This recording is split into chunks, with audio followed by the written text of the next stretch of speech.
All right, so I'm going to start, I'm going to call in my first volunteer, so please. Okay, let's have a seat. So if anybody has any questions, so they can actually ask me while I'm injecting. I have no problems doing that.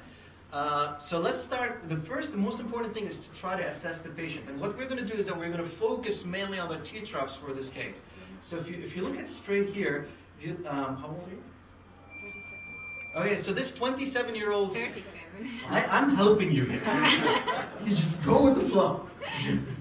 All right, so this 27-year-old lady, okay, as you can see over here, what she has, she's got a little bit of T-trough depression that are going on, in addition to a little bit of cheek, the cheek depression that's happening in the mid-fat area. So the fat atrophy, mid-facial fat atrophy that's happening. So when it comes to treating the area, the first area, if you're going to be choosing just one area, is not to inject the T-troughs first. The most important area is to inject the mid-cheek. After injecting the mid-cheek, you can actually start treating the T-troughs if you can see any deformities that happen. Okay? Now, a number of products you can actually inject into this area. Since we are in this workshop, what we're going to be injecting TCL Ultimate. So as you can see here, Ultimate is the only one that actually comes in with a 3 ml syringe. So it's quite a big one. Okay? Whenever you show these syringes, try not to show them to your patients because they get scared because they see like something that's big. So try not to show that.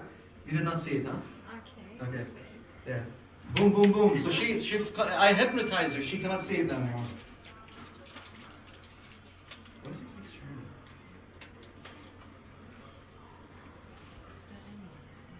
It's not removed. Yeah. All right. So cleaning the patient is very, very important. And some people actually like to use chlorhexidine. Some people like to use alcohol. I've seen some actually use betadine. I kind of like alcohol. The reason why I like alcohol is that because alcohol is very, very quick and it's also an antiseptic effect. Even though chlorhexidine is okay, but chlorhexidine, remember, is ophthalmotoxic. It's toxic to the eye, and it's also ototoxic. It's also toxic to the ears. So I try to avoid injecting, that material. Not injecting, to clean that area with chlorhexidine. I want you to relax. Are you guys able to see her? I can't hear them, so. All right. This is as much of a as we can. No, it's not going to go up anymore. All right, guys. All right. So I'm going to start injecting. So this is the area that we're going to be injecting. So let's keep that in mind. Okay. Now there are no major structures that are found over here except with the infraorbital foramen, which is going to lie in the mid-pupillary line over here. So it's right in that center, and that you have a number of vessels that come out. Okay. So you want to try to avoid injecting into this area. What I tend to do, because the needle is a little bit long, so I usually will introduce it more on the lateral side. Now there are two different techniques you can actually use. If you're going to be using a cannula, it becomes much easier because your cannula is blunt. It won't cause any problems. However, if you're going to be using a needle, you can actually also inject in a bolus technique. And the bolus technique is very simple. You touch her, her zygomatic zygoma, and you can feel the zygomatic arch over here, and you can feel a little notch that's found on the lateral side where the two ends meet. And what I'm going to do is that I'm going to come in, and I'm going to inject, and I've just touched bone. Okay, so you have to inject very, very deep. And then you introduce your bolus very slowly into that area. And inject a small amount. I'm injecting very slowly. It has been shown that the speed of injection is important. The faster you are, the more problems that you're going to be getting. Okay, so you inject very, very slowly. I've injected about 0.6 right now just into that area.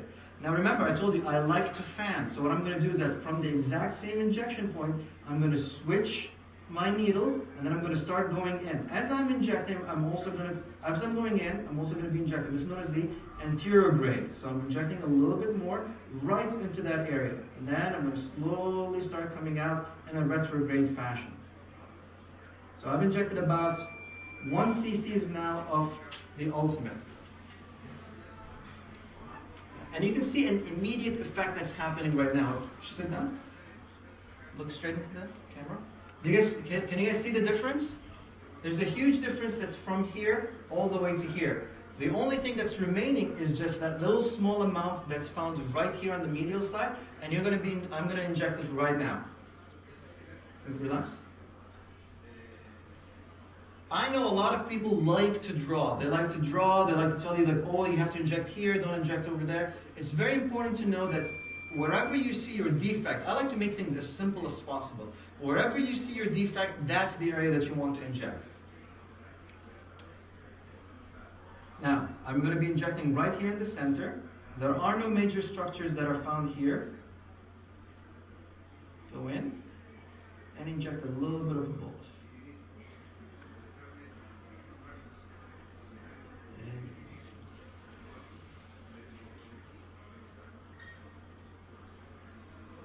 I'm going to ask her to sit. And now you can see there's a huge difference between this cheek and that cheek. And I'm going to tell her to look down. And then you can definitely see the difference between here and there. Now what I'm going to do is that I'm going to put a little bit of Redensity II right into the tear troughs. Now remember, the tear troughs is simply from this area, the mid-pupillary area, all the way to the medial side. This part is known as the palpebromalar groove. So we're mainly going to be injecting this area over here. Relax. Are there any questions?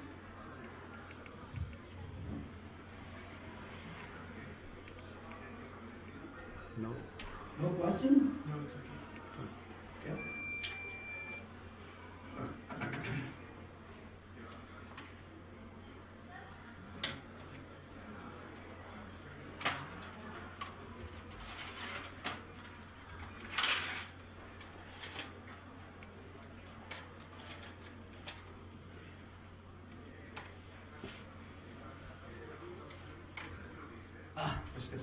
Any questions? Can they hear me? Everything's fine? Okay. Alright, so as we're going to be injecting right now, what we're going to do is that we're mainly going to be injecting into the tear troughs. I'm going to use a needle here, okay? And remember, we pointed out to 3 distinct areas. 2 of them are going to exist into the medial to the mid-pupillary line, and 1 of them is going to be a little on the lateral side. So what we're going to do is the following.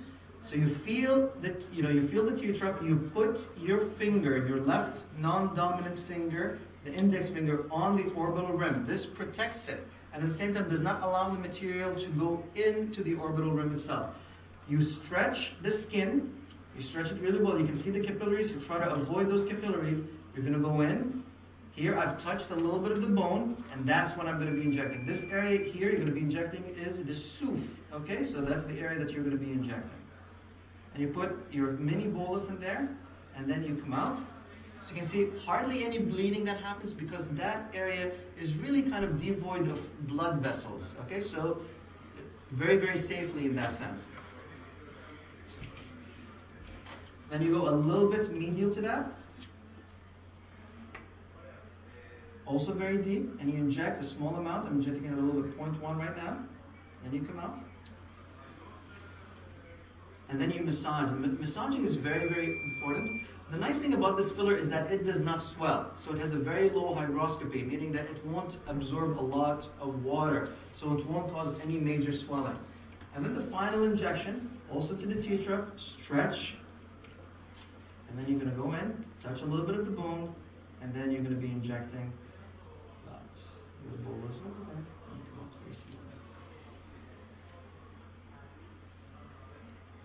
Now, if she has a little bit in the palpebromalar groove, you also need to inject it, and I advise you to do that while at the same time while you're doing this. And that's what I'm going to do. So the palpebromalar groove exists on the lateral side, and you can definitely inject a little bit more. Now, I've injected 0.5, so that's basically as maximum as you want to be into the tear troughs. But you can inject a little bit more into the lateral aspect.